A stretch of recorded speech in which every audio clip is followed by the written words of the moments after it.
There must have been some lessons learned from Tokyo, right? Like you're talking about reflecting, looking back. I mean, you had to have learned things about racing in the heat like that. I mean, you're going to have somewhat similar conditions this weekend. Can you tell us anything about maybe some specific lessons learned from Tokyo that you're going to be that either helped you tweak your training or game plan, and what you've learned to now apply for Chicago?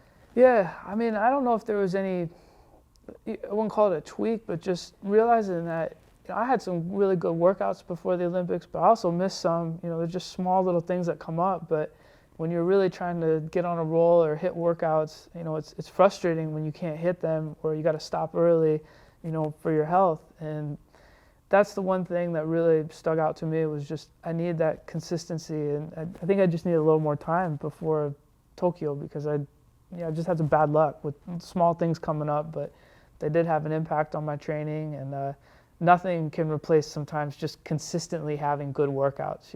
It's not just one great workout you run. It's kind of the totality of weeks and weeks of good workouts. That's where you really get in tremendous shape. And I've had that now. The last 6 to 8 weeks have been great. I think of all things, I think I actually drank too much in Tokyo. Like, I have a real strong stomach, and I've got a real, people in the lab, even at Nike, Yeah. They've been kind of surprised with how much fluid I can put down. And I looked at it as kind of an advantage, but I think in hindsight, looking back, I was drinking a lot at every station and really frequently, and it might have been a little bit too much. So, we adjusted that, and Okay. had some really great conversations, and I think we've got that dialed in a lot more for this. So that was another lesson I would say that I could learn from the Olympics.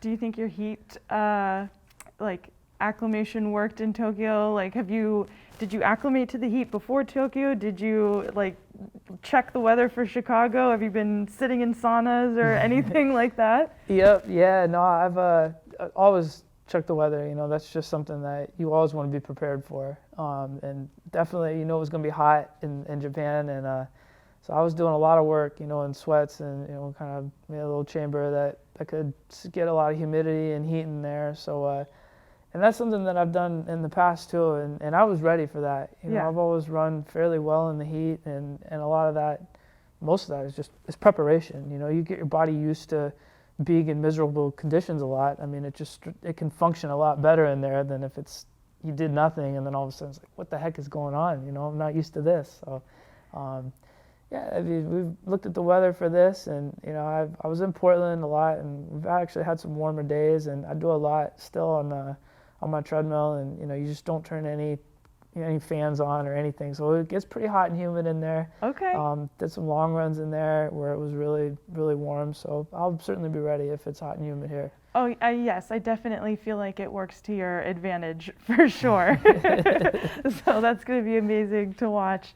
So it's going to work to your advantage. Is there any changes in strategy for Sunday versus previous years?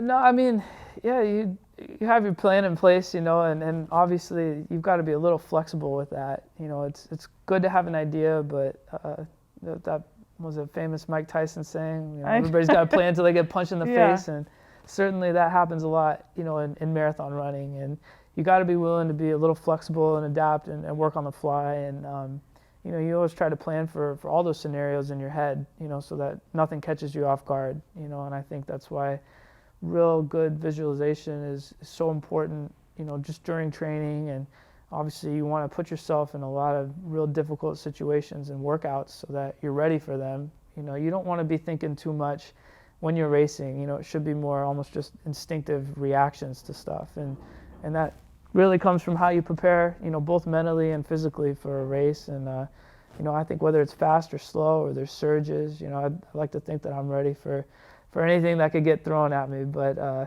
But regardless. you must have a plan going into it, though. Yeah. Oh, I mean. What's the ideal race day strategy? Are you going out are you going out fast and hanging on? Are you setting the pace? Are you hanging off of someone? What's the? Yeah. I mean, I won't give away too much, but I do think that in a marathon, especially, races aren't won in the first half of the race. It just doesn't happen now. You're never going to pull away and be running comfortably at the end. So you've got to be ready to compete, and you've got to be ready to make moves, especially those last 5, 6, 7, 8 miles. That's when the real racing starts. And for me, at the start, that first half is really about conserving as much energy as possible. Whether it's fast or whether it's slow, it's like how easy can you get to halfway? Because every ounce of energy that you waste there is that much less that you have to give when the real racing starts. And you got to just conserve as much as possible.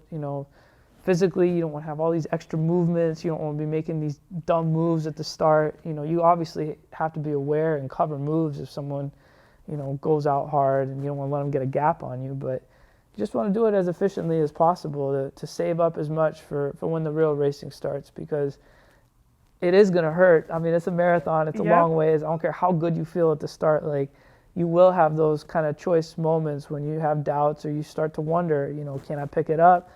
Is this pace too fast? Am I going to be able to hold on? Everybody has those. I don't care what anybody says. That's a normal thing that goes through all runners' heads. And it's just how you deal with that. And a lot of that, I believe, comes from just conserving as much as possible in the first half of the race, and that doesn't always mean that you're jogging. It could be a fast pace from the start, but again, it's like how easy can you get to halfway, whatever that time is.